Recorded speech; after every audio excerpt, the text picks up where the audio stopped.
I would question the whole banking licence thing as being an advantage at all, frankly, because that also comes with a huge cost at having the infrastructure to have all of that. So you look at cost to income ratios and things like that, it can be very difficult, which is why I think the open banking model of having the ability to access the data, because data is really where the opportunity to create real value is.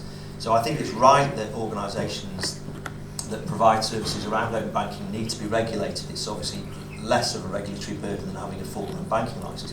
But the reality is it's the access to the data and what you can do with the data that is the real opportunity. So I'm not necessarily sure that having a full-blown banking licence is either an advantage or a disadvantage.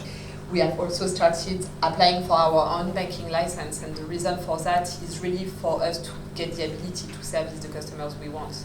The thing is that we are working with a variety of banking partners that are really supportive, but in the end, the risk appetite of one bank is not the risk appetite of another bank. And without this banking license, we rely on a network of partners that sometimes is happy with this risk appetite and others are not. So basically the banking license is really enabling us to go a step further and to actually serve customers that we think deserve the bank accounts and the banking as a service, while they would have troubles being served by more traditional banks, essentially. I know our name says Rails Bank, but we don't actually have a banking license. And the FCA has brought this up on a few occasions. Depends on the product you're doing. We consciously didn't go to have a balance sheet business. We consciously didn't go into balance sheet because of all the overhead you have on balance sheet. And the only reason you have overhead on balance sheet is, and this was from the chairman of Feudal Bank, who Sophie used to work, had a wonderful quote, which was, Nigel, you know we can do anything we want with the deposits that we have in the bank. Which neat money you're not allowed to do, just FYI. So you can use it for cash flow, you can leverage up to loans, you can take it, you used to be able to pre-ring fencing, give it to a capital markets business to go punting with. So, and it creates very sort of interesting outcomes, hence the massive amount of regulation around it, because if you're taking deposits and you can do anything with them, you have to have a lot of prudential regulation around that to make sure the system works and you don't abuse it. So we decided not to, because with the opening up of the markets, we came in slightly later than Clearbank, when Mark Carney and the lady who's now CEO of Visa, whose name's just escaped me, was when she was advising the Bank of England, she was Deputy Governor of the Bank of England, she was just saying we've got to open up access to markets, and that movement allowed non-bank financial institutions to clear sterling.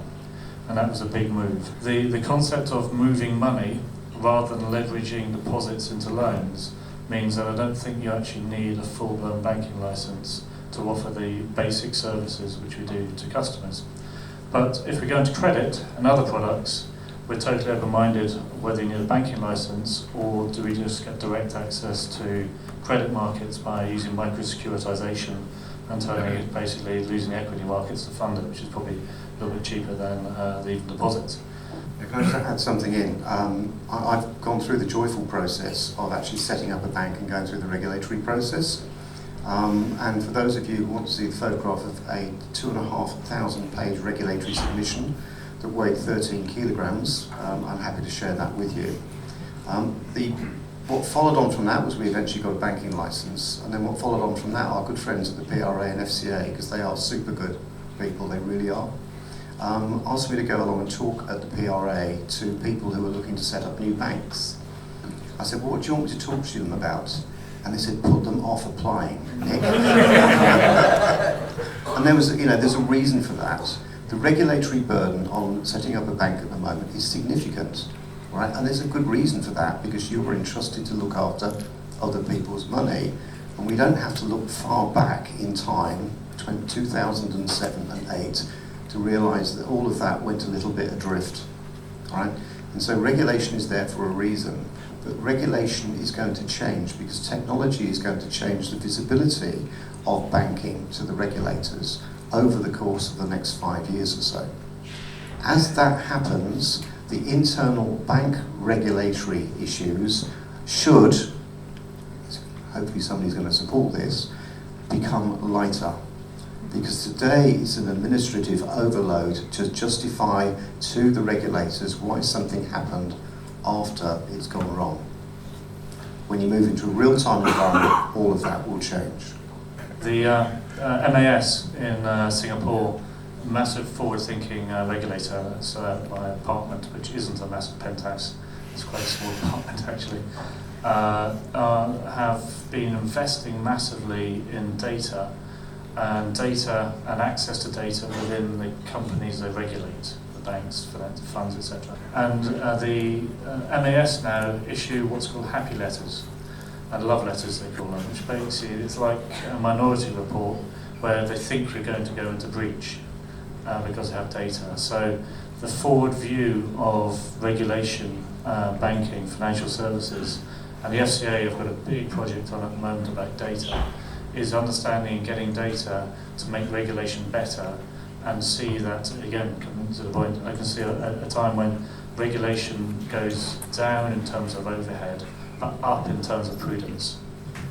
Yeah, so I think I agree in parts with what everyone else has said as well. I think our banking license and our banking services, the regulation is almost incidental to us offering banking services.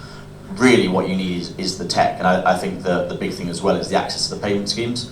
I think with Rails Bank TransferWise becoming non-banks with access to FPS and BACS, I think that's the key thing you need. So I think our banking services followed on from our tech and infrastructure, not from our regulatory position. I think, and again, I don't want to jump the gun, but I think a lot of what we talk about when you talk about banking as a service is actually payments. It's not necessarily the platform, it's not necessarily lending. I'm not sure there's really a bank as a service platform out there that has a kind of first-class credit offering. At Starling, we're FPS and BACS focused, it's pre-funded. We're not using those deposits for anything else, it's in your bank account.